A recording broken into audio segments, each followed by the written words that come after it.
sometimes even on Americans that are taking place, these assaults that are happening, breaking people's windows, snatching them out of cars, the tear gas. And the president said they're not doing enough. They could go further.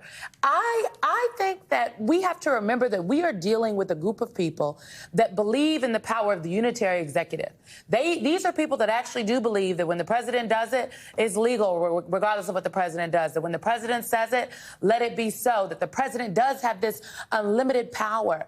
And they want us to be in a place to where not just the Insurrection Act, but I think martial law is invoked. Nobody bats an eye. Yet we are not there yet I think to the credit of people like you and Ian and so many others and the American people who are paying attention.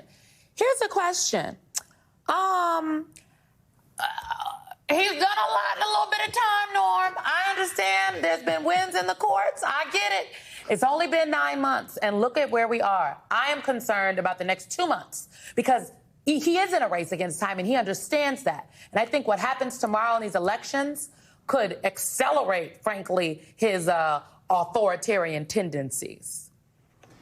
Well, Simone, as you know, I was a diplomat, and I travel abroad, and I talk to other country representatives, people who have faced Democratic backsliding and then made a U-turn. And they think that the besetting